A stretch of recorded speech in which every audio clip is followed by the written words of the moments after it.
Pictures up. Pictures up. Pictures up. Let's roll sound. Rolling. Rolling. Sound speed. Camera speed. 2. Awesome. Take 2. Mark. And action. Hi, and welcome into Meet Me in the Movies Open Dialogue. This is Thomas Manning, and it's always fun when we have a chance to share multiple conversations with a filmmaker over a period of time.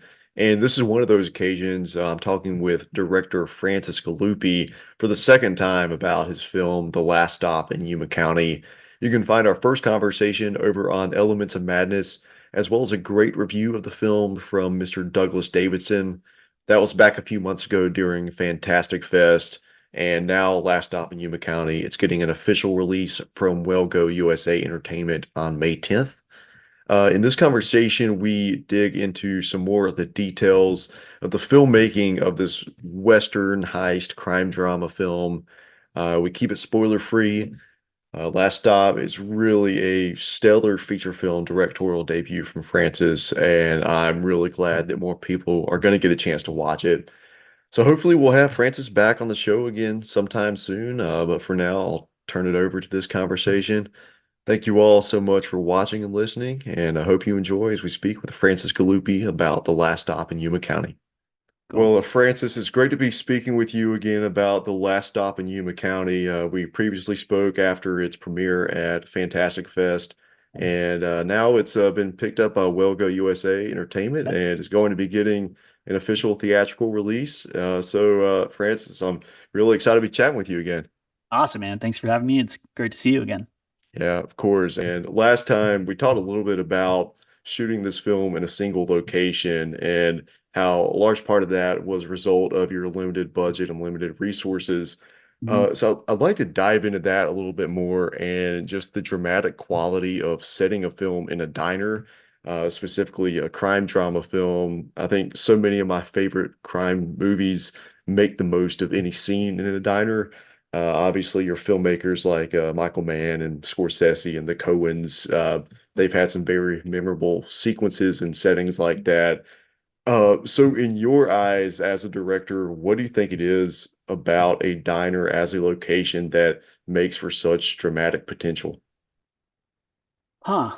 I mean, I can tell you like what inspired me to write this, Yeah.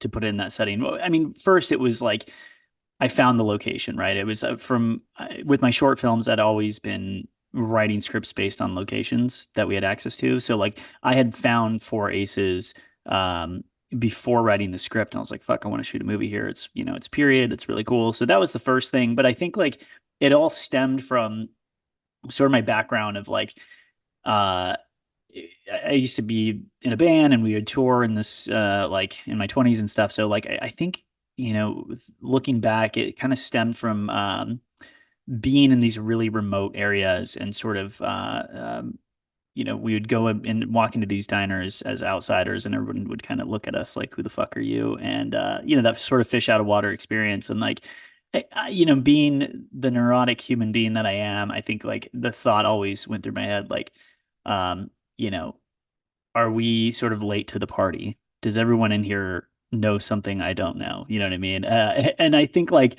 that happens so many times that, I think maybe inherently that's sort of where the story of Last Stop stemmed from. But, it's like, it's a place that like we are, there's comfort, right? In being in a diner, like, and it's just so universally like safe. We think it's safe. So to like strip that away and, be in a situation where everyone has guns and everyone's strangers, there's something interesting about that. I don't know. Did my incoherent fucking rant make any sense right now? Absolutely. Yeah, that's exactly what we're looking for. We're all about incoherent ramblings here, so Awesome. I'll probably have a few of those myself. So Man, awesome. yeah. And another interesting aspect of the setting that you introduced early on is that, it's really, really hot and stuffy in this environment, in this diner. And over the course of this movie, we hear this constant rattle of a small fan in the background.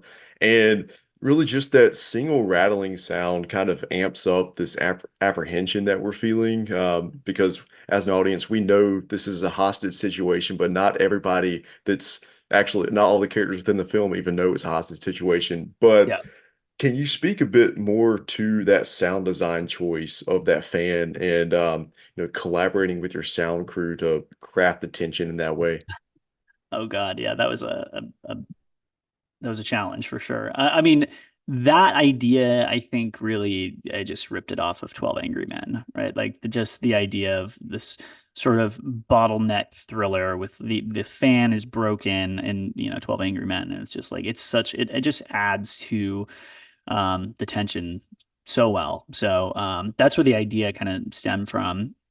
But in terms of the sound design, uh, yeah, I mean, there's two sound design elements that we really, really fucking, uh, you know, talk to death about, and it's the fan sound, but also when the AC comes back on, that sound.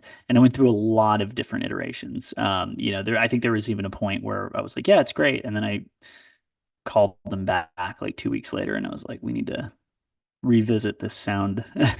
But yeah, sound department, Juan Campos and Zach, they are amazing, and I think they just understood it from the get go. As you know, the sound, the diner, it's a character within itself, and I think that the fan is almost a part of the score in a sense. Like, and I knew I wanted that rattle to sort of be going on the entire time.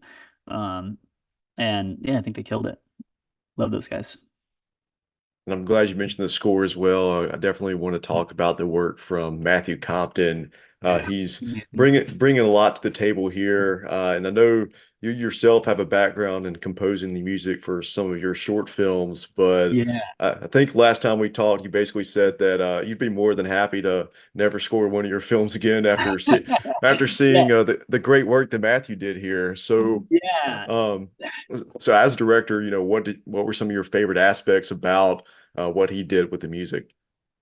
Well, yeah. So I originally was going to score it, and then my son was born, and I was like, all right, I'm gonna pass it off. And I had a few different composers like demo for it, and I think I had them demo two scenes. One being the sort of sales pitch, the knife sales pitch with Jim and Jocelyn, and then uh another scene that is a spoiler, so I'm not going to mention it. But I mean, just right off the bat, he just killed it. He understood the tone. He understood where to let the comedy breathe and let like kill the music, and he really understood it tonally. So honestly, like I really feel like, and also Matt is a drummer and I'm a drummer, so like we both kind of speak the same like musical lingo. Any drummers out there will kind of understand what I'm talking about. It's like we do a lot of things with our just with our mouths, just like what I'm talking about. It's like that's kind of how Matt and I speak. But yeah, I mean, it was just it was amazing working with that guy. I think pretty much everything he sent me was just like, yeah, this is amazing. Like, I have no notes. Keep going. At the end we like finesse some things, but for the most part, he really just got it. I don't even think there was ever a point where I said like, oh, let's take out the score or add score here. Like he knew all the places where it should go. So yeah, can't praise Matthew Compton, or as people call him, cornbread. Uh, can't praise him enough. Is there a reason they call him cornbread, or are you just You going know to what? leave that one out? I have no idea, but everybody calls him cornbread. He has kids, so we were at the park together, and my wife was hanging with his wife, and I said, I was like, "Hey, Matt," and she was like, "What the fuck did you just call him?" And I was like, "Matt." She's like, "No, no, no, no, no. Nobody calls him Matt. Everyone calls him cornbread." And I was like, "Oh shit, okay." So yeah, I got to get used to calling him cornbread. Well, if I ever get a chance to speak with him, I'll make sure to call him that as well. Yeah, So, yeah, there you go. Yeah, yeah. yeah, yeah. He's great though. And speaking more to the music, there's also a few needle drops in this film, and there's one very pivotal needle drop that's diegetic. There's a jukebox that's in the diner, and it's the song "Crying" by Roy Orbison. I just love that entire sequence. Uh, what went into that decision for choosing that song specifically? I imagine that was a very intentional choice. Oh yeah, I mean all the needle drops they were all written into the script. They were all diegetic music drops or needle drops, except for the grassroots at the end. But everything else was like, supposed to be coming from a direct source. But yeah, I don't know. I mean, that was in the first draft. I mean, all the songs were in the first draft. But uh, I don't know exactly where that came from, but I know I got uh, a lot of backlash on it when I was sending the script. It was like, oh, you're kind of throwing a music video in the middle of your movie. Like, what is this? Tonally, it feels like something. It just feels so out of place. I got a lot of that, and I just kind of had to stick to my guns and be like, no, no, no, trust me, it's gonna work. And it just was a lot of planning.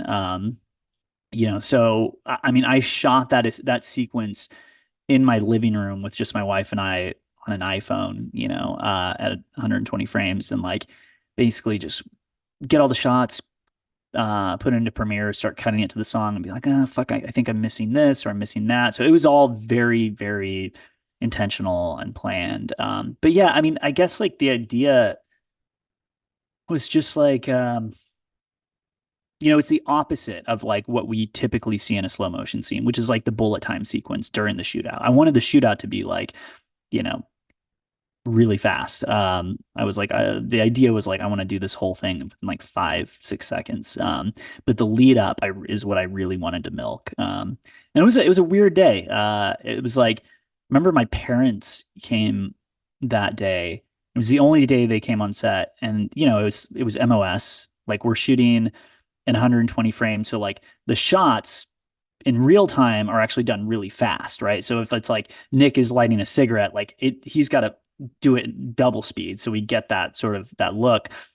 And my parents were just like, "What the fuck are you doing?" Like what is this? And like I think we did like 20 something takes on that vertigo shot. So yeah, they were just very, very confused. They're like, "Is this how movies are made?" And I'm like, "No, typically not. It's more like we're shooting a music video today in a sense." But yeah, no, I'm really happy with how it came out, and I think anybody that questioned it before, they're happy with it at this point. So makes me feel good. And then you mentioned the shootout. We won't really get into specifics to avoid Yeah, yeah, spoilers, but yeah. after the shootout, there is a moment with Jim Cummings' character where it's a Warner that's following him in some of the aftermath, and I think it's probably about a 2-minute Warner where he Yeah. goes out into the street. Can you talk a little bit about that specific shot and Totally. why narratively and dramatically, you decided to pull out a winner in that specific sequence? Yeah, so the whole idea was to be really restrained through for the whole movie. And like so everything was basically on sticks, and or maybe some dolly shots, some sliders, push-ins, tracking. But I intentionally avoided using Steadicam up until that point because I wanted it to feel like the camera was kind of restrained, and then as soon as he's out, it's you know the camera's free to do whatever it wants. It's on a Steadicam, so that idea was sort of intentional, and it just felt like the right time to do a oneer. You want to stay with this character and for like the entire thought process of like this really pivotal decision that he makes. And yeah, it was that was a pain in the ass. It was like took so long, and like basically every time uh Jim had a break, or we had a break, I would like, and Jim's like hanging out, trying to like enjoy his fucking time. I was like, hey man, do you mind if we like go rehearse the one real quick? Because I just knew it was going to be a really hard shot to pull off. We didn't have a whole day to do it. We had a few hours to do it. And if any cars drove by, the take was ruined, right? And there was a lot of things that had to go right and a lot of things that could go wrong. So, it's just, I think we ended up getting on like take 14, 15 or something. So it was sooner than I thought. But like, yeah, just like dumb things, right? Like the trunk, of course, it's an old car. So like the trunk wouldn't open at the very end when he's like, and I'm like, God damn it, and you got to start over again. And like, there was like, we basically had like, he comes out of the diner and then he goes into the gas station, but he has to hit his mark when he comes out of the diner. So we had like a hard T mark there, and by the then he like gets into the diner, and then like our second AC would kind of have to run and go pick up the marker, and like it was just yeah, there was a lot of moving parts, and I'm really happy with it. It turned out great. I think Jim just he's so fucking talented, and he really understands like the technical side of filmmaking. So it was great working that out with them. Yeah, and Jim basically building this film around him. He's effectively our protagonist. Yeah. I what was your first reaction when you realized that you were going to be able to use Jim as you do in this film? We spent a lot of time like a year and a half trying to make this movie with another company and kind of going out to bigger names that had like the quote unquote value that would like trigger financing, and just had terrible luck with that. Where because in the back of my head I always really wanted Jim. And my best friend, this dude Scott, who was I ended up getting he was our script supervisor on Last Stop. He was listening to a podcast with Jim, where Jim had mentioned like, you know, I don't get a lot of filmmakers reaching out to me to act in their movies. And I was like, oh shit. So that was kind of what sparked it. So I think I wrote him a letter. And then yeah, he gave me a call that night and he was like, hey, do you want to come over and have coffee and talk about it? So I went over there and like, I'm a huge fan of Jim. Like I mean, he's been sort of my North Star when it comes to like the independent cinema. Like when I was out there making short films with my friends, it was like, yeah, I saw what Jim was doing. I was like, oh, you can make movies with your friends and actually like make a career out of it. And that was, inspiring. So, um, I was I think I was pretty nervous going over to his house, and we ended up just talking about South Park for like 3 fucking hours, and it was incredible. And we realized that we sort of have the same outlook and the same approach to filmmaking, and our tastes were aligned. And yeah, it was great. I mean, he really did his homework. He went and watched my short films. He watched like random fucking YouTube videos that I didn't even know existed. And he was like, "Yeah, I want to do this movie." And from there, I was like, "Okay." Uh, I know what this movie is now, right? Like I hadn't, I mean, I always knew what it was, but this sort of solidified it, right? Where I was like, okay, we put Jim as the knife salesman and I know where to take things. So it was really, really exciting. Now he's like, one of my best friends. Like I bug that guy like every day. Probably hates me, but And there's a really unique sense of humor that does shine through in this film. You have to be on the same wavelength, which I definitely was. And really, a lot of that comedy has to do with the rhubarb pie. We see the visual gag of the sign that we see outside the diner at the beginning of the film. You'll die for our rhubarb pie. yeah, Kind of an inside joke with the audience. yeah.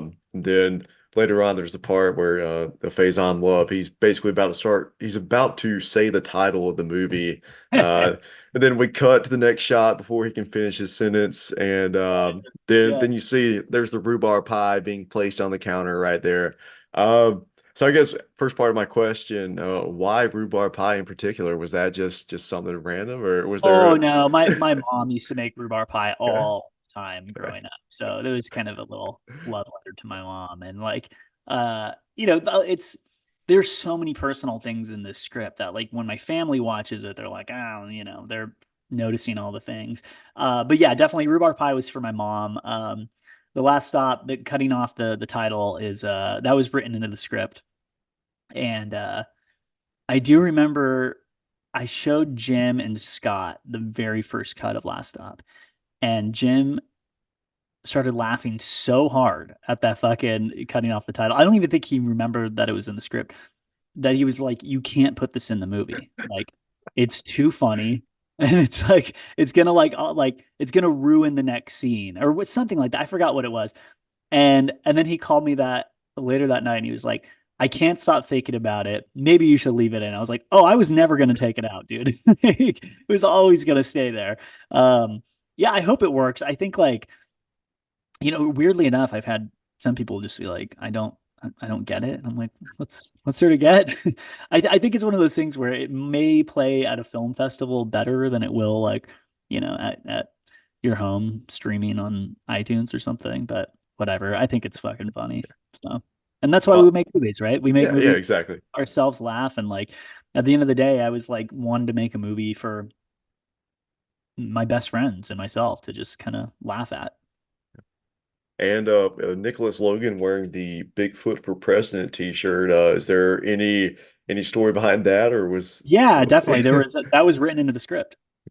So James, our executive producer, he owns a clothing company called Local Boogeyman. And so when he said, "Hey, I want to make a movie," I wrote Last Stop specifically to send to him to see if he'd want to finance it.